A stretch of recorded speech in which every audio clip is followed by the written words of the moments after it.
You're tuned in to RBLR, the home of Tampa Bay's Reveler Sports. 4 seconds left. In front. Happy moment. The Tampa Bay Lightning have won the first Stanley Cup.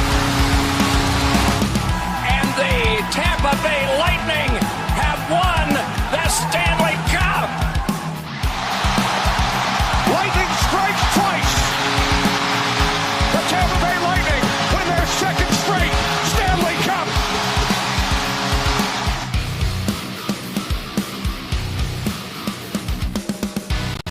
Hello everybody and welcome back to RBLR Lightning. As always, my name is Jake Ricker. Alongside me with Joe Zamataro and Matt Shannon. Guys, welcome back to the show. I don't know about you guys, but every time I listen to that intro with the Stanley Cup calls, the first one, it's just so good. It gives me so much nostalgia. The next two, not my favorite, but hey, we're back talking another week of Lightning hockey. We got a lot to get to. Welcome everybody in who's joining us live. But first and foremost, guys, how you doing today? Doing pretty well. It's a little sad that Gasparilla season's over. Kind of, took the face back down to normal, and look forward to doing it all again next year. But man, in addition to all the festivities that we've had, the past week's been pretty good for Lightning fans as well. I can't wait to talk about it because there's honestly so much to get to and so much to look forward to in the upcoming tournament. I'm looking forward to this podcast, guys. Matt, how you doing? I'm doing great. 4 straight wins. One I was in attendance for. Chiefs lose, America wins. I've had a pretty good week. I'm not an Eagles fan by any means, but they were my pick at the start of the season, so I'm looking pretty smart right now. And I got a bunch of friends that are Eagles fans too, so I'm excited. I had a great week, and I can't wait to talk about it with you fellas. Yeah, a lot to get to. 4 Lightning wins that we'll have to recap. A look ahead at the 4 Nations face-off as well. That's coming up here tomorrow as of this recording. And then, of course, we have our 3 stars of the week that I'm actually pretty excited about this week. A little bit different this time around, but you'll have to wait and see when we get there and who we picked for our 3 stars of the week. Don't forget, though, guys, don't forget to subscribe to RBLR Lightning, right, or RBLR Sports on YouTube right now. We're really close to 500 subscribers. We really appreciate it if you guys can jump in there and you can ring that bell for notifications too, so you don't miss out when we do go live for these awesome episodes. You can join the conversation with us right here. Don't forget, if you're with us live, drop your comments down below. We'd love to hear what you guys have to say, and we can talk about all of your comments and opinions. But with that said, let's get into the game recaps here for the Lightning. And guys, big games. As we talked about on last week's show, these were all Atlantic Division opponents. 2 against the Ottawa Senators, who were right there actually ahead of the Lightning at the time of these games. And then the Canadiens and the Detroit Red Wings. And the Lightning got off to a good start with a 4-3 win over the Ottawa Senators. So a big 2 points that they pick up here. The game got a little close towards the end. They got the empty netter, and then Ottawa scored one late, but a solid game for the Bolts. Talking about that empty netter that the Lightning got, that was Ryan McDonagh coming out of the penalty box with looks like about 1:30 left in the game. So Ottawa got a power play in the closing stages of the game, and arguably our best defensive defenseman ended up taking a penalty right before it. So that was honestly a huge finish, and I know that Ryan McDonagh had to have been just kicking himself to be going to the box that late in the game. But for him to come out and honestly make a pretty decent skating move in order to get to that empty net goal is a good way to close it out. You let them score later and ended up kind of being inconsequential, but it was a pretty solid back and forth and a huge, really, it's a 4-point swing. Yeah, and Senators games are always really fun, no matter who wins. They're always entertaining games, and for a good period there, or a good couple periods there. I mean, I was nervous. You got a team, nipping at your heels, or I guess you said they were ahead of us at the time as well. But a team that you're jockeying for a playoff position with, they're always super entertaining games, and lucky enough to be there for a win. But like you were saying, Joe, it got scary there. Ryan McDonagh, your best, defenseman, penalty killer, going to the box with, a minute or I guess, a couple minutes left in the period. Things got dicey there for a minute, but I thought the Lightning were never really in any danger of losing this game. They felt like they were in control for most of the time, going up against Linus Ullmark too. Found a way to solve him, not easily. Bolts had their fair share of good shots and everything, but 30. Let's be clear. 38 of them. it was not easy solving him at all. But at the end of the day, come out with a win again. Never really in any danger to me of losing the game, but it still got a little close there. But again, coming away with a big divisional win. Yeah, I was gonna say it didn't feel this one like a gimme game by any means. I mean, the Lightning were pretty much pathetic in the face-off circle too, which maybe that's led to it feeling almost as if Ottawa had a little bit more control because when you start off with the puck, they won 62% of their face-off draws, so that's a lot of extra puck possession time just to start every draw with. Ottawa had a 1-0 lead after the first period, but shout out Luke Glendening, who gets on the board to tie this game for the Lightning at 1-1. And there's a little bit of your depth scoring showing up. That was a big problem for the Lightning on their, I don't know if you want to call it a losing streak, but it was that stretch of games they were not playing well. They were losing a lot of their depth scoring. And of course, the top guys weren't able to finish. You got to mix of both in this game. Nikita Kucherov, Brandon Hagel getting in the mix, and then Luke Glendening, and of course, Ryan McDonough, even though it was an empty netter, getting it on the score sheet as well. So shout out to Luke Glendening and some of those depth guys cashing in.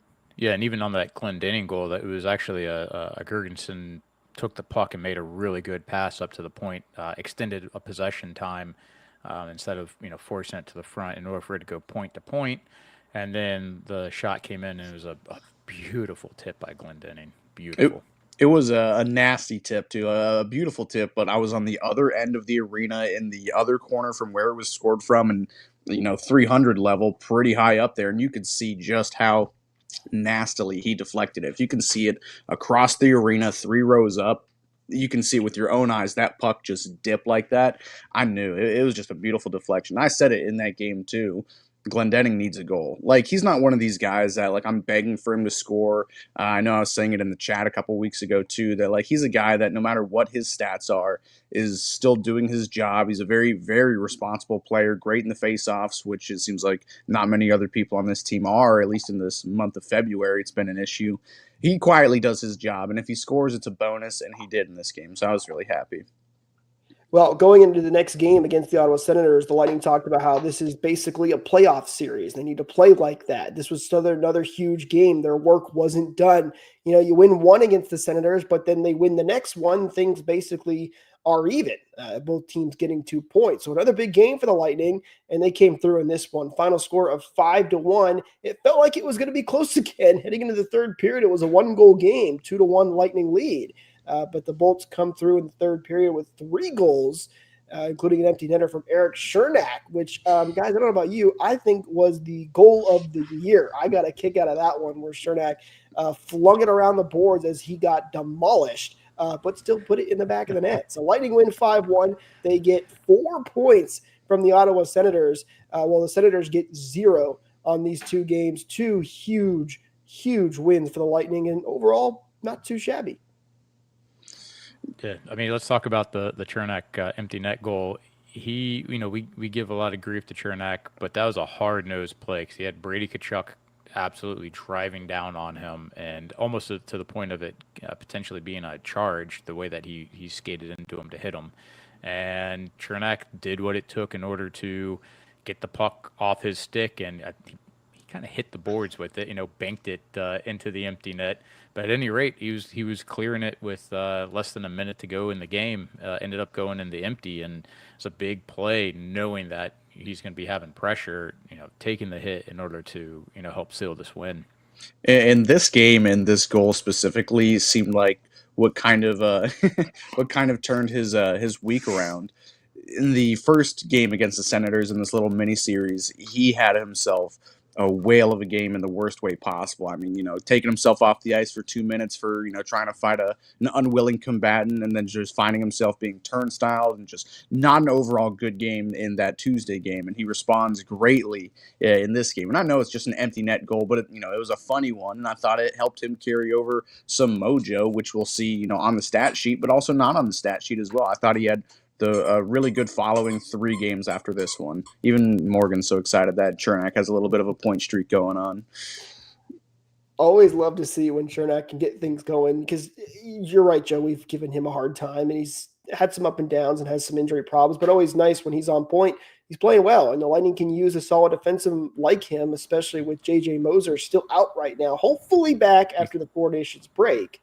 You think this But sparked him for the next game? Joe, it just might have. Lightning went down to Detroit to take on the Red Wings. This a 1 p.m. game. I need to correct myself from last week's episode. Matt, me and you gave the NHL schedule makers a hard time on a back-to-back 1 p.m. game, but I do give them a little bit of credit on this because I forgot Sunday, of course, was the Super Bowl. You don't want to be playing a game during the Super Bowl. No one's going to watch it. Except for your man fan bases. And to avoid having a 7 p.m. game and then a 1 p.m. game, they did both the games at 1 p.m. Still don't love the back-to-back, of course, but you know what? I take back my gripe a little bit for the NHL schedule makers. Good job. That was actually a smart decision. And it was fair because Montreal had the back-to-back as well. That is absolutely true as well. So I do give them credit for that. I apologize to the NHL schedule makers for giving you a hard time last time. But to the game, Lightning come through. They win 6-3 is their final score. But the big thing to talk about in this game was a player that got called up from the AHL playing his first game as a member of the Tampa Bay Lightning and scoring his first goal as a Bolt. It was Dylan Duke. He stole the show. All of his family and friends were there in attendance as well, who also got to see his brother later score for Michigan in the same building not too long after this game. So the Duke family having a great night for this one as the Lightning come away with a 6-3 win. Oh yeah, this game kind of like the Ottawa game, the second of the two. The score didn't really reflect how close this game actually was. Like another game that was, rather. Oh my gosh, it was much closer than the score predicted. Like Detroit was out shooting us. They really dominated the second period there. Like the Lightning, scored a couple quick goals. I guess 4 goals in that first period. It was a 6-goal first period combined. Goaltending change and everything else that came with it, and then they just kind of lost everything they had in that second period. And Detroit played really well. They have been since they've relieved Derek Lalonde of his duties and hired Todd McClellan to be the bench boss. They've been playing really, really well, but still just the Bolts hung on just enough to keep it close in the third period and got out with a final score of 6-3. But yes, you're right. Dylan Duke did steal the show in this game. I mean, I think everybody was just elated when they saw a guy get even a simple tap-in goal, which he kind of started that play too. He didn't just have it show up on his plate. He generated a lot of the scoring chances and pressure in the offensive zone that ended up leading to his first NHL goal with family in attendance. I mean, it's storybook stuff right there. I had to think though, getting your first goal in your first NHL game and your first game with your new team, the big league team, and Zemgus Girgensons, who's been blanked for 50 or 51 games at that point, has got to be like, are you kidding me? What do I got to do? He's got to step up. That's what he's got to do. And going back to Dylan Duke, though, I mean, it wasn't necessarily a tap-in. I think he had to actually work a little bit for this. You have to get into a good position. You have to be skating hard to be in that position. It came at a kind of a funny angle, and it was like a backhand, almost shovel sort of shot. So it wasn't a straightforward bury, kind of like Chafee got in the last game for the empty net goal that he had, where it just came right to his forehand, right to his tape, and he put it in. Dylan had to work a little bit. But what a story, man, to come up, have your family in attendance, be at basically your the arena that you played in growing up against the team that you always watched, and on a stage like that has to be I mean, you don't get a bigger welcoming to the NHL than that one. I could only imagine what his I guess he really wouldn't have gotten much of a chance to celebrate it with a back-to-back, but man, what a high he must have been on by getting that goal. And the Lightning, this didn't feel like a game that they completely dominated. You're right there, Matt. They got those 4 goals on only 7 shots, chasing the goaltender after the first 2. They were bending but not breaking. There's a bunch of amazing Vasi saves as well.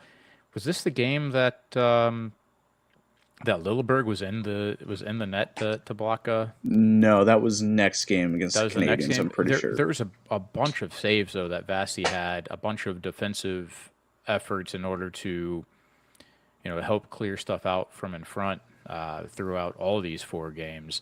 And the fact that there was 37 shots for Detroit versus the 18 for the Lightning, I think tells more of the story than the 6-3 win, because the Lightning were very, very opportunistic, but they really didn't dominate. No, not at all. I mean, there were multiple times in this game where you felt like, oh boy, Detroit looks like they're knocking right on the door and they're going to come back in this game. Credit to them when they made that goalie change. It sparked them. They pushed right back, but Vasilevsky and some of the defense a little bit was able to hold them off. Vasilevsky was fantastic in this game. He's been stellar the last couple of weeks now. I feel like he's really been on. As you know, when he got injured and came back, he was a little slow getting back, and then there were a lot of questions. Was Vass ever going to be the same again? He kind of looks the same again. So he's playing, making some of these saves. He was huge in this game. Jake, do you have the you said in our little chat the quote that Vasi had about About Ovi? yeah, that one. Do you have that easy to pull up for yourself to I can reread? get it in just a split second here for you. All right, and I'm bringing this up because I think it's relevant to the way he's been playing recently, and really the way he takes his whole career. So simply put, the quote was, "I'm not an octopus," and that was in response on Vasilevsky stopping Alex Ovechkin's shots. And he also said in regards to when he's facing Stamkos, that it's not a matter of if Stamkos is going to score on him, it's when. And you have to understand, this is coming from arguably the best goaltender in the world, somebody that's got a pair of Stanley Cup victories under his belt. He's got all the hardware, and he says things like that. And what it means to me is that he has a very, very short memory. So if he gets scored on, he can acknowledge it, he can learn from it, and he can move forward without it destroying him psychologically. Where there's quite a few goalies that after they get one in, they start breaking down mentally, and Vasi really does not have that mindset. And we've seen it over the years where I don't want to be pulled. I've got 4 goals on me, but leave me in the net. I don't really feel like any goals necessarily affect his state of mind. And these past couple of games, these past couple of weeks, I think has really displayed just what a brilliant goaltender he is in terms of his ability to bounce back from a goal that scored on him, a loss that he's had. Playing in back-to-backs, he's a really amazing goalie on more levels than we actually give him credit for. Yeah, and the mental aspect of playing, any sport for that matter, but the goaltending position, I mean, it is an extremely cerebral position to be in. There's hardly anything good you can do, like for an immediate impact on a team. Like if you're having a bad game, if you're a forward or a defenseman, you can score a goal, and your bad can be washed away. But as a goalie, all you can do is your job, and like all you can do is stop a puck. You'll get the rare goal or something like that from a goalie, but that's not really part of the job description. Your job description is to stop everything coming in front of you, and if you let one in, it's a bad job by you. And the mental weight of even the lowest tier goalie, beer league goalies, you still don't want to let your team down. You still have to know, like, what are you smirking about? I can't. I'll leave I it. just just playing beer league. It just sometimes it happens. Where they kind of not necessarily on any of my teams, but maybe previous teams where it's like, all right, bud, pack your bags. And it's gotta suck being that guy. Like being, if you're self-aware, like I know if I'm playing a bad game on like, NHL the video game or something, I'm pretty self-aware of it and I feel bad for my teammates or whatever. Yeah, I'm just saying it's an extremely hard position to, first of all, be good at, and then second of all, bounce back from back surgery, as Jake likes to always point out. But I haven't it been is in a while. it is a huge thing to come back from, especially at an elite level. People saying you're washed, you're not who you used to be. Just like Stamkos last year, coming back with a vengeance. So yeah, extremely proud, extremely happy of where Vasilevsky has found himself back to be at the elite level. Well, and we kind of thought that would be it for Vasilevsky until after the break, especially with the back-to-back. He very rarely ever plays those back-to-backs, but It was Andre Vasilevsky in net for the next game for the Lightning against the Montreal Canadiens. That's really hard to do. Playing back-to-backs on the road is no easy task, and Vasilevsky was stellar in this game as well. The Lightning get a 5-3 win in this one. A couple of things to point out in this game, but the one thing trumps them all because there's one Bolt who did not score a goal for his entire career as a member of the Lightning. It just seemed like he was never going to score. He finally gets on the score sheet. And of course, that's Girgensons who finally gets it in the back of the net. It was a 4-1 goal, but it was probably the biggest goal. A lot of smiles going around on that one. It kind of reminded me a little bit of when Corey Perry, scored one of his goals, and he literally you saw him pull the monkey off his back and throw it after as his goaltending his goal celebration. It's great to see him bury one. It was I feel like he's been playing a little bit better recently too. He has been playing a lot better recently. Like there was a period there where I was like, what does he even do here? Like, maybe not a Connor Sherry 2.0 where you're just skating around. Relax. But I can't relax about Girgensons. Jeez, Matt. I know she's so excited too. But he's been playing the right way recently. Like there's been chances, and I'm pretty sure he even had a goal called off early, like way early in the season. I'm pretty sure too. So I'm glad it finally came for him. He had a really good chance in the first of the 2 Ottawa games this week as well. He had a nice one-timer, and then Chernak kind of promptly ended that rush with his fists. But he's been playing the right way recently. And, what have we been begging for over the last month, the entire month of January is for the depth to step up. And it seems like they've, done that a lot this week. And finally gets himself on the score sheet with a nice play from Cam Atkinson, too. Like, it was not easy getting the puck open, into the open ice on the open side of the net there. Like, he really had to do some stretching before and after the game to be able to make that play. So good on that whole fourth line. I would say for it only being his 4th assist from Atkinson, that looked like such a poised veteran, like I do this sort of thing all the time, pass over to him to get him the goal. It looks like they've connected a lot, and they haven't this season. But that looked like a play that they've done 1,000 times with how smooth it went down. And you mentioned the Chernak rush. I do want to point out, and because I meant to recap in the last game, he was a +3 against Montreal. And against Detroit, he had a goal and 2 assists for 3 points. Against, yeah, did something drop back there, Matt? That's a bone, I can tell. Yeah, a bone. Yeah. Against Ottawa, he had a goal. Talking again about Chernak, so he was a +7 over these 4 games. Man, that's impressive stuff, right? There were a lot of guys that had some very high plus marks. We'll get more to it in the 3 stars, but great to see everybody just playing well. You had the goalie poll in this game as well, again, and as Daniel pointed out here, back-to-back. Sorry, that's not the right one. He put another one in there. Love seeing the Bolts chase goalies in back-to-back games. Yeah, that was awesome to see. You don't see that very often, chasing goaltenders, period. But very, very nice to see them do that. His other comment here, Daniel, we'll get to that one too. Back-to-back with 2 weeks off is the right call. Yeah, and I understand that, and more than likely it was, but I thought maybe there was a chance they'd still give Halverson the shot, and I know it was a big game division-wise. Montreal's a little bit further down in the standings. And even though you have the 2 weeks off, it's always tough to play back-to-back games like that, especially as a goaltender. After Vasi just faced all those shots, it was not like it was an easy game for him against Detroit. He had to work a lot. So, and just even more credit to Vasilevsky again that he was able to do that in back-to-back nights. I mean, that was huge. He was sometimes it'll seem like a lot of work, but you come off of a victory like they had in Detroit, and you might actually be energized from it.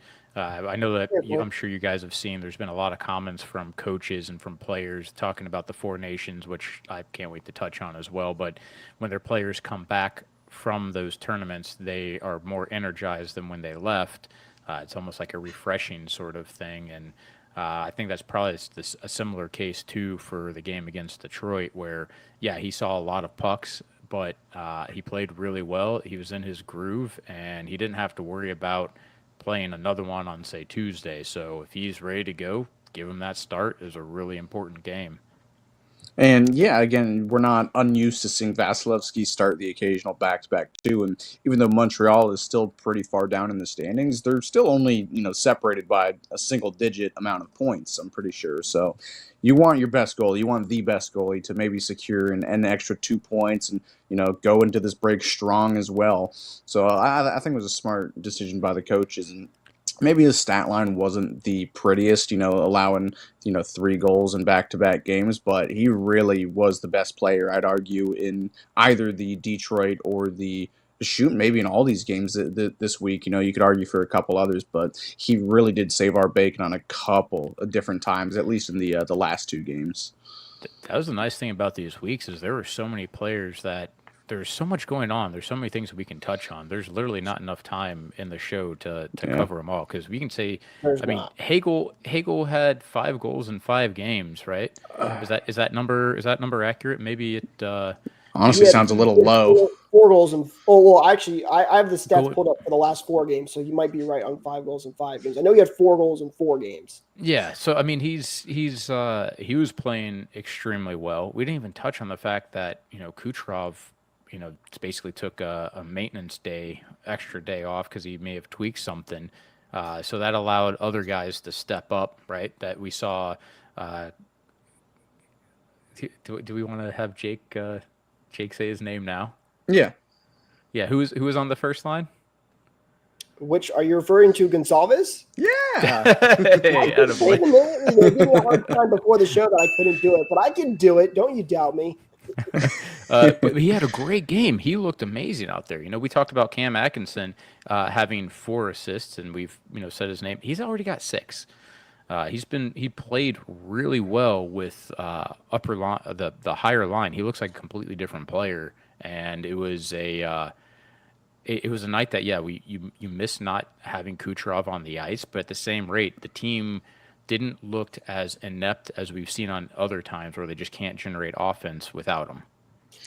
It opens up some creativity too, and with I don't know if we touch on this on the show, but Geeky got sent down to the AHL, which I think is probably a good move. It seems like he was starting to stagnate, and the grind of the NHL might have been starting to catch up with him too. And then having Goncalves be the odd man back in now with Geeky down in the AHL, I think that might honestly help his career. I'm not sure if he's still a ready to go full time NHLer, but he was playing like it this week. Opening up with the loss of Kucherov and Geeky being sent down, it opened up a new opportunity for him to play at least a different style of hockey than third and fourth line grinding, being elevated up on a higher line. It seemed to work wonders for him. And we're not even we still got more to talk about him later too. Kind of an unfortunate timing on the Geeky send down, though, because a couple of guys got banged up as soon as they did that. Sorelli got hurt in the one game. He later came back, though. Kucherov, by the way, is officially day-to-day with an upper body injury, so it doesn't seem like it's anything major. Fingers crossed here that it's not, but with the 2-week break, that's going to help, and the fact that it's only day-to-day. So good news there. If you're wondering, I was just gonna say they said it was in the actual warm-ups or the practice against the Red Wings the day before, and maybe it was something just like a abdominal strain where that'll go away on its own. He's got 2 weeks off, but you can't really play with it if you've got it. He still put up 3 points against the Red Wings too. He did. He took pregame warmups in the game against Montreal and was expected to play, but then last second got scratched. And my guess is that it was bothering him enough, and they said, let's be careful with it, not make it anything more serious. You got the 2 weeks off here anyway. No need to rush it. And they were absolutely right to make that decision. If you're wondering where the Lightning sit in the standings now, wise, after a 4-game winning streak, picking up those 8 points, they are third in the Atlantic Division with 66 points. They still have a couple of games in hand on both Toronto and Florida. Toronto is they're tied with Toronto in games played. Toronto is 2 points ahead of them. And then Florida, in which they have 2 games in hand, is at 71 points. More importantly, Ottawa, Detroit, Boston, Columbus, all those teams are down a little bit further now, with Ottawa the closest team at still 4 points behind the Lightning, and the Lightning have a game in hand on the Senators. So they are in a very nice spot at third place right now. They're in a great spot. They have again all the potential to be able to take over the entire division, but Can I just say, I didn't realize that I have OCD as badly as I did. But now that all is right in the world, I just feel better seeing Boston. Not just that I don't like Boston. No, I don't like Oh, Boston. I can't stand Boston. But that their goal differential was such trash, yet they were sitting in that third spot. And now they've sunk down in the standings to have both the Senators, the Red Wings, I guess all three of us, and the Lightning get ahead of them. So they're sitting in sixth spot. And their goal differential is negative 25. Like, I don't think they're coming back from it. But they're still man, too I high don't know up why I there, I was think. stressing out so much about it. Seeing that just really bugged the hell out of me. It's good to see the other teams rise above them. Everything is right in the world.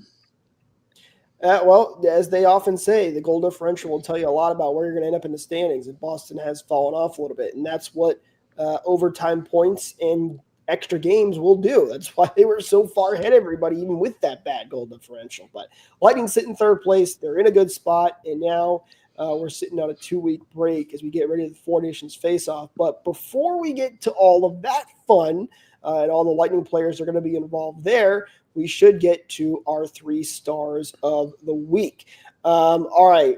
I do want to get to this comment, though, before we start the 3 stars. Daniel threw his prediction out here for who he thought was going to be the 3 stars. He said Girgensons, Glendening, and McDonough. I'm not going to tell you if you're right yet, Daniel, but there's his prediction, and we'll start going through them now on who our 3 stars of the week are. Let's start with number 3. Well, he was on your list. It was none other than Zemgus Girgensons, who gets the 3rd star of the week. He scored the goal. You got to give him a star. And you guys mentioned it. He was playing well early in throughout this week, and he gets the goal. That's the big one. Congrats to Girgensons. He gets the 3rd star of the week. He's a minutes eater, right? You know, I talked about this with Sherry last season mostly, but he eats some minutes. He's a big body, so he can lay lay a nice solid hit, wear down the defense. He's -4 on the entire season, which, considering where he's playing, isn't that big of a deal. He was +2 in this past week, and he saw his first goal. I mean, it's not somebody that we get to feature a lot, but when you've been working hard and it pays off, you know, give the guy a star. I'm glad to see that he's doing well and to see that our lower lines are having some productivity. And sometimes, it just takes getting the first one to really, get the ball rolling, and maybe, if he finishes the season with like 5 goals or something, I'll be happy. Just get the ball rolling and keep playing the same style of hockey. I hate using Sherry as the whipping boy, but it is what it is, and he was just a net neutral on everything he did. He wasn't really putting up points. He wasn't playing defensively. He wasn't checking or anything out of the park. And Zemgus Girgensons, he's leading the team in hits by a forward. I'm pretty sure. Like, he's not a net negative or a net neutral now with having a goal under his belt. It's starting to turn. So he plays the right style of hockey, and you keep playing the right style. Good things will happen, good things will come, and it did happen. So good on him for a meat and potato style of hockey and a good week. I should mention our theme to these 3 stars of the week was kind of the unsung heroes, because there were a lot of guys that could have got on this list very easily, but did something a little bit different, as I mentioned. So our number 2 star of the week is a guy who hasn't played many games for the Lightning, but the ones he's played have looked very, very good, and that's none other than Dylan Duke, who gets the 2nd star of the week, scored his first goal in his first game as a member of the Lightning. A great celly, too, I might add. Always love a good celebration after a goal. So he gets the number 2 star of the week, guys. Look, he's got 15 minutes worth of ice time in the NHL. It's not a large sample size, but it was a very exciting occasion to have him score his first goal. It was very exciting to see a highly touted prospect wearing the Bolts uniform. Is he ready for to play 82 games? Maybe not, but there is a lot of excitement that can be wrapped around just the fact that we do have a prospect that has a lot of upside, and he's a name that, without a doubt, in the future you're going to be hearing a lot of. Man, getting one goal in the one shot that you get for a game. What a magical experience that must have been. I love that he's the second star. Yeah, and his play didn't exactly blow me away this week. And I wasn't expecting it to either for a 20-something-year-old kid playing his first NHL games. But everything I did see out of him was fine. Nothing special or anything crazy. Getting the goal, of course, was super super cool. But if he can make an impact even at the smallest level, it seems like he did play the right way. I didn't see him out there for any stupid mistakes or nothing that would really detract from his game. So if he can keep playing the right way and keep providing to his team while he's up here, while we're dealing with a couple little bit of injuries. He's probably not going to play after this tournament with Kucherov coming back. But again, just like I was saying with Zemgus, playing the right way, and hopefully he can just keep making an impact with these games that he's playing. It's a good start. No complaints on what we saw Yeah. from Dylan Duke in the very early stages here. It'll take some time to slowly ease him in and become that, the next guy for the Lightning. But as I've often said before, there's always one that gets called up from the crunch and gets a lot out of their NHL fans saying, where did the Lightning get this guy? Could Dylan Duke maybe be that guy when the playoffs roll around, especially too? You get to call up a lot of those other players without worrying about the cap. We'll have to wait and see. But he's off to a good start, no question about it. Our number one star of the week is a player, another young one that's really come into his own here lately, played really good this week. Love to see it from that depth scoring point of view as well. And of course, that is Gage Goncalves, who had a fantastic week, scoring points, got a couple of nice assists, was playing well. A lot to like from Gage Goncalves. A couple real nice assists. The one he sprung Victor Hedman on a little short breakaway on. I've been thinking he's been playing some of the best hockey maybe of his life right here. I've never really watched him in his junior days or anything, but ever since being recalled up to the big leagues, he has been playing like a man on fire. Like, smart defensively, like veteran style play. Not Patrice Bergeron or anything like that, but he has been there on a back check. There was one in the Senators game that I was at that got the arena pumped up. It was like a strip on a partial break that Goncalves was the first guy back on. Stripped the puck and started going the other way with it, and it was just a beautiful defensive play that at least I was cheering in the arena for. Smart defensively, he's starting to look like a little bit of a nice playmaker. He's fitting in well with no matter who he's playing with. He's doing everything the correct way to be done. He's starting to look like an actual veteran despite being a young guy. Hopefully, this isn't just a hot streak that he is getting called back up on. He's just playing really good for this little bit of time. This could be a flash of the player that he might actually become. I think you said it really well. I mean, 3 points plus 2 in these 4 games. That's he looks like he's either just based on the roles that he's playing, that he's starting to blossom in terms of the game that he's more comfortable in, or he's just starting to really figure out the game better. I'm not sure which one it is, but he's really not. He doesn't look as much of a rookie as we've seen him in the past. He looks like he's fitting in, and I feel like it's a really noticeable difference. And again, with all 3 of these guys, they're more of role playing characters, lower line guys that are not necessarily the Kucherovs. And actually, if you want to bring up the comment, Jake, there from Dan. Oh, I do want to bring up this comment because he said, got to ask, how does Hagel not crack the list? Well, to be fair, he didn't crack your list either. So just saying.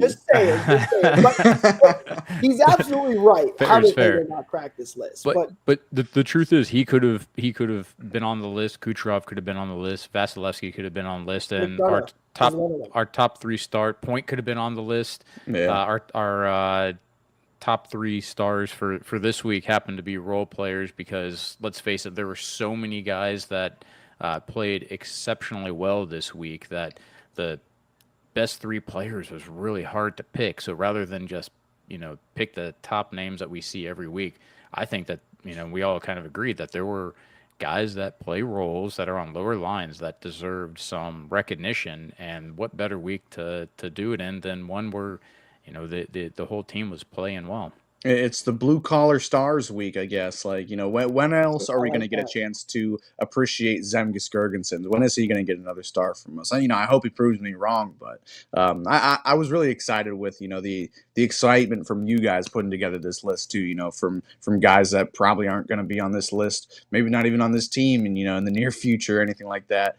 So I was happy putting this list together. There were probably more deserving guys like Hagel. I was saying in the chat, he's white hot going into these Four Nations tournaments. We come up with 5 goals in 5 games, and then the assists that he's dragging along too. He's He had a actually second. +10 this week. +10. Holy God, he's second on the team in points, which usually you expect Braden Point to be that guy, but he's sneaking up. He's snuck past Braden Point. So I think that this is still accurate because I looked up the stat maybe yesterday, but sorry, my dogs are going nuts now. What's But it like?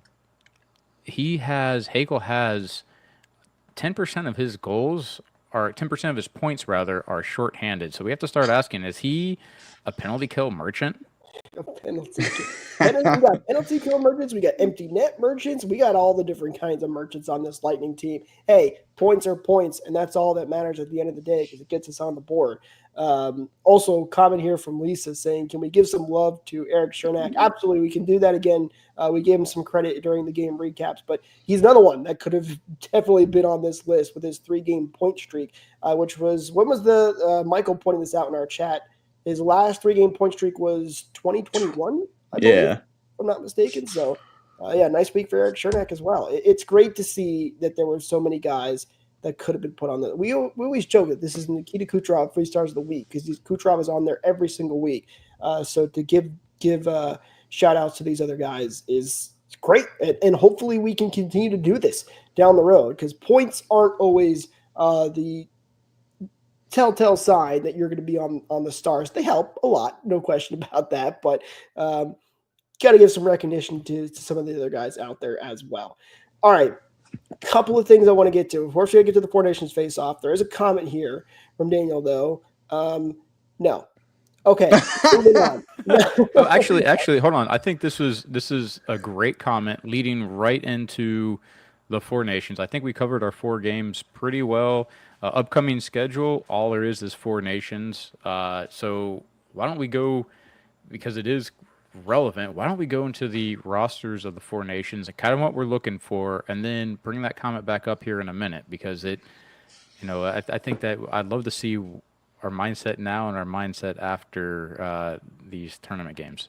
No, you're absolutely right. Although still the answer is no for me. We've been talking too much about Boston in this episode. I need to cleanse myself. You know, a good place to go to do that is shop.rblrsports.com. Check out the awesome Tampa team inspired merch that we got over there for you guys. Lightning, Bucks, Rays, Rowdies, you name it. You can use code BOLTS to get 10% off your order as well. Links, as always, are in the description. I think, do we have some Sun merch in there too? Eureka, you got to tell me if we have that yet. I'm sure we do. Yes. Okay. Sun, get your Sun merch over there as well. So be sure to go check that out. It supports us. We really do appreciate it. You get some awesome merchandise out of it as well. Here's the schedule, by the way, guys, for the upcoming games for the Four Nations face-off. Did you guys see the cup, by the way, the trophy that they're giving out for the Four Nations face-off? It's actually pretty nice. I did not see it. It's on social media. Go jump on there and check it out if you haven't seen it yet. I think it's pretty cool. So the schedule, starting off in the Bell Center in Montreal, you got Canada versus Sweden tomorrow, Wednesday, February 12th at 8 p.m. Eastern. You have USA versus Finland on Thursday, February 13th, again at 8 p.m. Eastern. Then you have Finland versus Sweden and USA and Canada in a doubleheader on the 15th of February. Those games will be at 1 p.m. and 8 p.m. respectively. And then they will switch over to Boston at TD Garden. You have Canada versus Finland on Monday, February 17th at 1 p.m. Eastern. Another doubleheader here with Sweden and USA playing at 8 p.m. Eastern later that day. And then the championship game will be on Thursday, February 20th at 8 p.m. Eastern. So a couple of games to look forward to this week for the Four Nations face-off. Guys, what team do we want to start with here for the roster-wise? Let's go Finland, since I feel like that's the one that we can probably cover the fastest. Finland is probably the one we can't cover the fastest because it is the one team that does not have a representative of the Tampa Bay Lightning. There are no Lightning players on Team Finland, quote unquote. Stats wise, maybe the weakest looking roster, but it's tough to be a stacked roster when you look at someone like Team Canada sometimes. Yeah, I mean, it depends also on how their goalies play. I feel they could be, everybody, you got to pull up the roster yourself. We're not going to list off all, like, was it 100 and some players that are on the in this tournament total, but in terms of firepower, it just seems like they don't have quite as much as some of the other squads, and most importantly, they don't have any Lightning players either. Yeah, pass. I got nothing to say about Finland. They've got some potentially good players. They're kind of that sneaky team that you don't really think about and could surprise you out of nowhere. But uh, they're not the biggest one when all that firepower is stacked on all these other rosters. So nothing too crazy there. We'll see how they do. The big one that we should talk about that does have a Lightning member on the team, and that's Team Sweden, and it's the captain Victor Hedman, leading Team Sweden as the captain as well. A lot to like on this team, especially on the defensive side, guys. I feel like that's mostly what they have is defense too. I mean, a lot of really skilled defensemen come out of honestly both of these countries that we just mentioned. In terms of forwards, that's got some skill.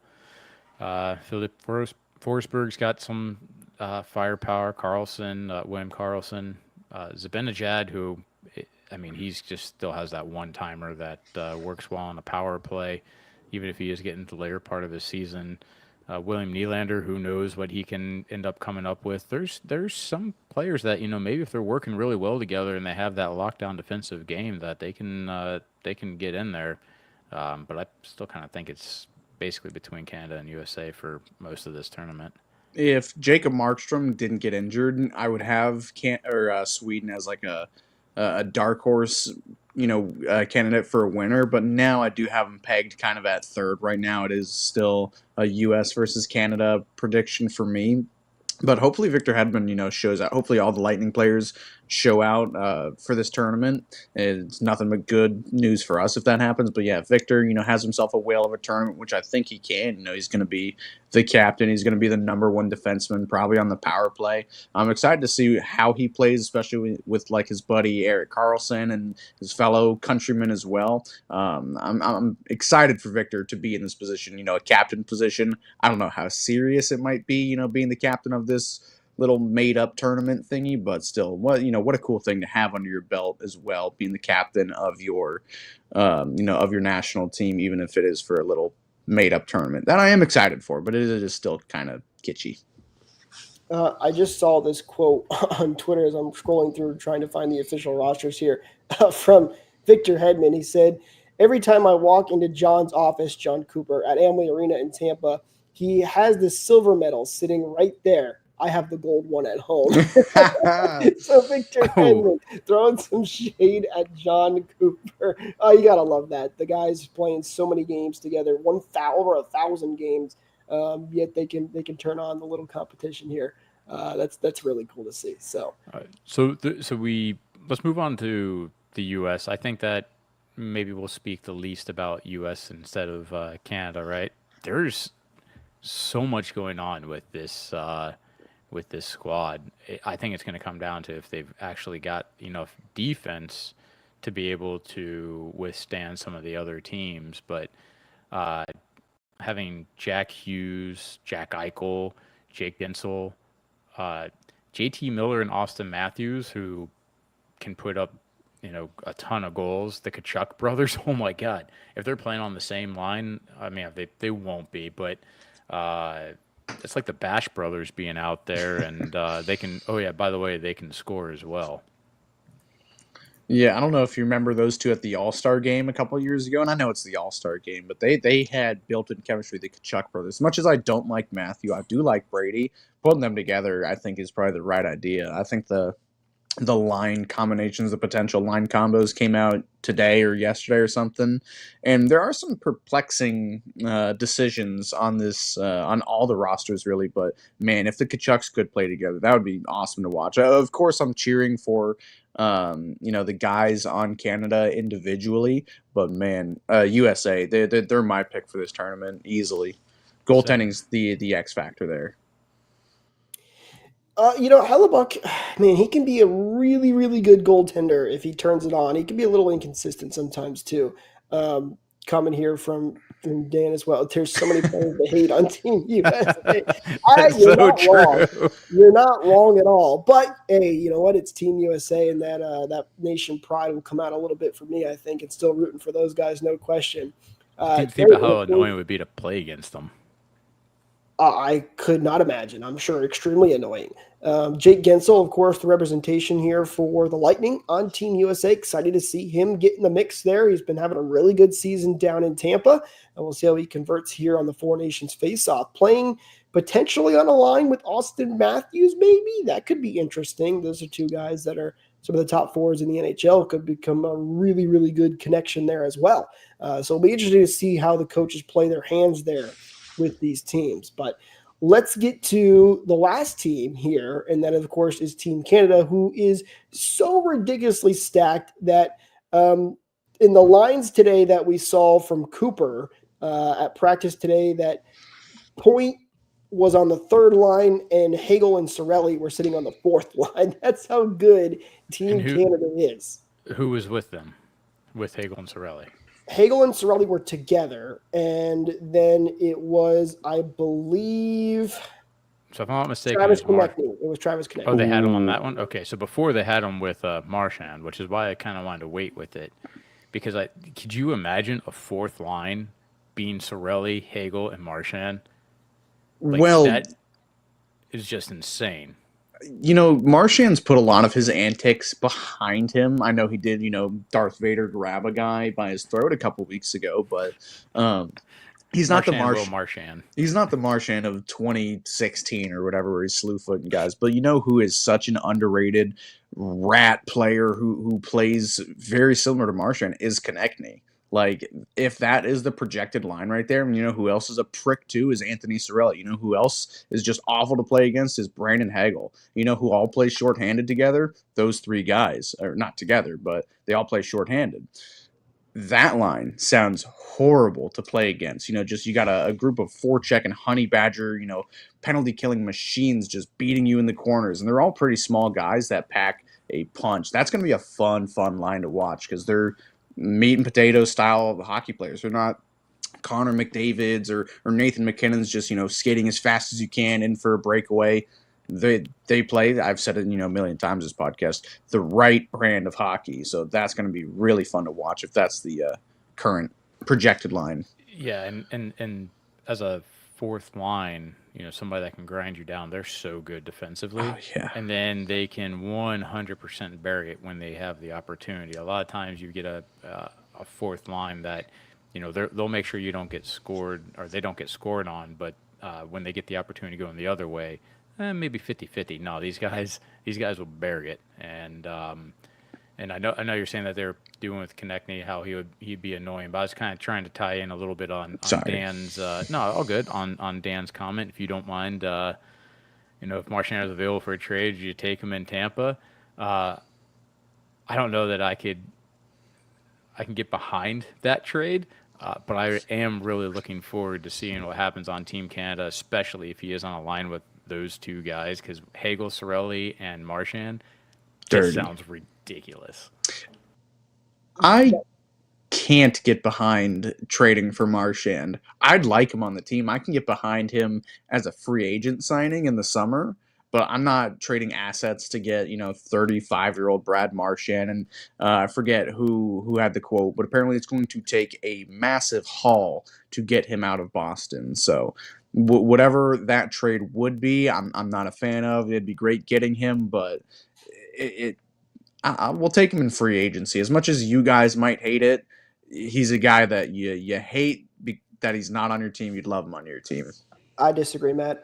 Listen, you guys know me. I'm very rose-colored glasses. I'm a diehard Lightning fan. We all know this. It's not shocking to anybody. I don't want Marchand on my team. I don't Yeah, want you that. do. I don't want that energy. I don't want that negativity. And I also I truly do believe, I think there are better fits out there for the Lightning. I think there's guys that they could go and get that aren't as expensive either. If that's the price Alex Tuck. for Marchand, Alex Tuck is maybe one of them. So I'm not for it. In free agency, I mean, at least you deal with not having to trade for him. But I mean, what's his price going to be? I feel like his price tag would be too high potentially for the Lightning. I don't know, but no, I'm not a Marchand fan, and I can't have. I would be very upset at that. Not make me happy. But that last comment up too. I was That's trying to get to it because my thing wasn't perfect refreshing. Here we go. timing. Imagine it would cost less assets than Alex Tuck, who's rumored to be on. Would it though? I mean, No. You would have to. The GM Don Sweeney said it would take a lot to take him out of Boston. I think Alex Tuck is a sleeper that you could probably get for pretty cheap, especially because Kevin Adams, the Buffalo I think GM, Tuck would is take a lot, stupid. but not more. Yeah, The it other would thing, be too, is, like I was completely on your side, Jake, in terms of I don't want a guy with that sort of energy here in Tampa. Someone that could be a distraction, someone that potentially could be. I'm not gonna Get call him a suspended. cancer in the locker room, but because he's somebody that has such antics on the ice that how do you back up a guy like that all the time? With Marchand, you disagree with that, yes. Matt? All right. So, but what I will say is that playing under Cooper might have some sort of effect on him where he doesn't have some sort of issue like that on the ice, where he is more poised, more under control, because it'd just be a different feeling being here.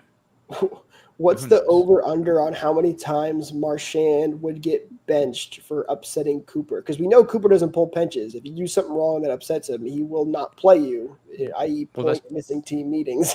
maybe that's what I'm saying is maybe he's mature enough to be able to handle what's going on here and not walk all over a coach. They've had a lot of different coaches in Boston, It's especially true. over the years that he's been there. There's been a lot of coaches. Well, we're going to get a small glimpse of it in this Four Nations face-off. Maybe you're right. I doubt Hey, it. if he licks somebody in this tournament, call me wrong. Then we'll know. Then we'll know. Never would I have imagined speculating Marchand to Tampa Bay Right? ever in my life at any capacity. Comment here from CR. Marchand doesn't fit in with our team. Yeah, that's kind of the theme. Listen, all bias aside and antics wise, he's a good player. Obviously, he knows how to play the game of hockey. There's a reason he's one of the top guys in Boston. But When he's playing hockey, right when he's playing, exactly. But I just don't think he does fit in with the team. And again, I think there are better options out there for JBB, who is, by the way, the GM of Team Canada. So maybe he's keeping a watchful eye on some of these guys out there on the ice in this Four Nations face-off. so I'm definitely looking forward to in the next show. Basically, we're I assume just going to be covering the Four Nations because that'll be the only new news that we have. We can give a little bit of update as to what we end up seeing because it will be Marchand playing under Coach Cooper, potentially alongside. I mean, there's a pretty good chance alongside some Lightning players. Well, and I'm sure the line blender will come out for Coach Cooper at some point during these Four Nations face-offs, so I'm sure we'll get to see a mix of things. By the way, last thing before we wrap, I don't know for you guys, I saw a picture of John Cooper in the Canada sweatshirt and hat in the red coloring. It just gave me shivers. It looks weird. So weird. He looks good in Bolts blue. We need to leave it at that. Don't ever leave us, Coop. I don't want to see that. Pick for the tournament, Jake? Yes, because Dan did ask this as well. Who did we pick for our winner for the tournament? My heart, Team USA. Of course, I want Team USA to win, but it's probably Team Canada. Their team is so loaded. They got so many good players there. Yeah, they've got a good penalty killing unit, and that's about it. And a good guy that sits in the bumper spot. Let's go And a Team coach. US. USA. And Matt, of course, going with Team USA. All right, Team USA. That's who we're cheering for. Let us know down in the comments below who you guys are rooting for. We'd love to hear what you have to say. Don't forget to like and subscribe so you don't miss out on future episodes just like this one. Ring that bell of notifications. Follow us on social media at RBLR Sports and at RBL Lightning and all of that good stuff. We appreciate all of you tuning in with us. With that said, we'll talk to you in the next one. Go Team USA.